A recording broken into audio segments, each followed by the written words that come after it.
ये जो है वो है पीटी यानी कि पोटेंशियल ट्रांसफॉर्मर, जो कुछ इस तरह से आपने कहीं ना कहीं स्विच यार्ड में तो देखा ही होगा। बट फ्रेंड्स, क्या आप जानते हो कि ये पीटी जो है उसके इनसाइड क्या रहता है और ये जो पोटेंशियल ट्रांसफॉर्मर जो है वो वर्क कैसे करता है? तो चलिए आज इस वीडियो में हम उसके बारे में बात करते हैं।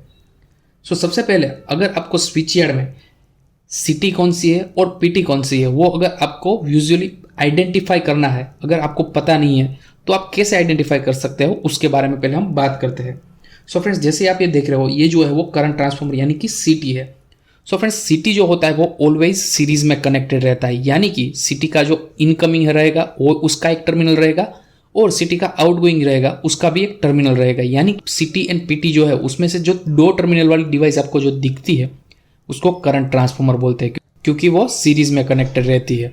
एंड ये जो है वो पोटेंशियल ट्रांसफॉर्मर यानी कि पीटी है। अब इस पीटी जो होता है वो ऑलवेज पैरेलल में कनेक्टेड रहती है सिस्टम के साथ, क्योंकि गाइस क्या होता है कि पीटी का एक टर्मिनल जो होता है वो डायरेक्टली आपके सिस्टम के साथ कनेक्टेड रहता है, यानी कि ये जो आपका कंडक्टर है उसके साथ, बस जो है उसके साथ कनेक्टेड रहता है, और दूसरा जो टर्मिनल होता है पीटी का वो डायरेक्टली अर्थ होता है। गाइस, आपको स्विच यार्ड में जहां पे ऊपर एक ही टर्मिनल दिखे वो टर्मिनल वाली जो डिवाइस है उसको पीटी बोला जाता है।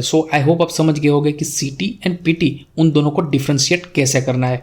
सीटी जो है वो ऑलवेज सीरीज में कनेक्टेड रहती है और पीटी जो होती है वो ऑलवेज पैरेलल में कनेक्ट रहती है सिस्टम के साथ। अब चलिए पीटी के इनसाइड क्या होता है उसके बारे में समझते हैं। सबसे पहले ये जो नीचे की साइड जो है वो बॉक्स के अंदर पीटी की कोर जो है वो माउंटेड रहती है, और ये जो पीटी की कोर जो है वो थिन लेमिनेटेड कोर से बनी रहती है, जैसे ट्रांसफॉर्मर की कोर बनी रहती है। प्राइमरी वाइंडिंग कुछ इस तरह से किया जाता है।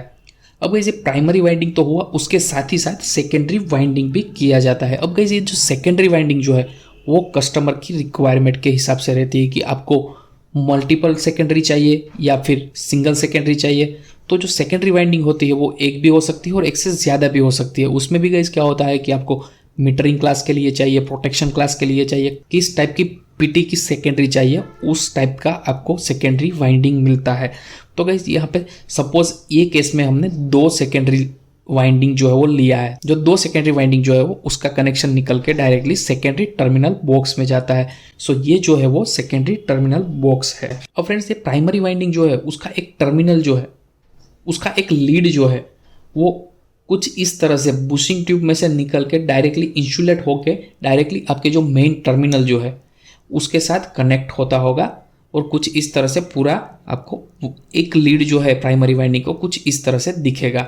मतलब कि वो नीचे टैंक से लेके ऊपर तक कुछ इस तरह से लिया रहता है।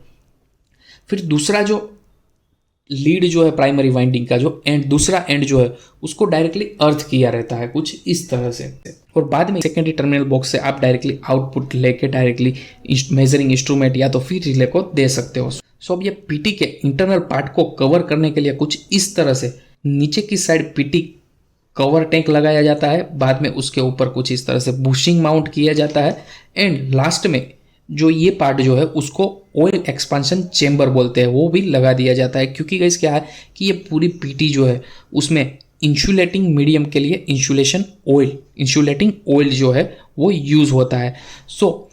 अगर पीटी के इनसाइड का टेम्परेचर राइज होगा और टेम्परेचर जो है वो लो होगा तो उसके अकॉर्डिंगली जो ट्रांसफॉर्मर का ऑयल जो है उसका भी एक्सपांशन एंड कॉन्ट्रैक्शन होगा।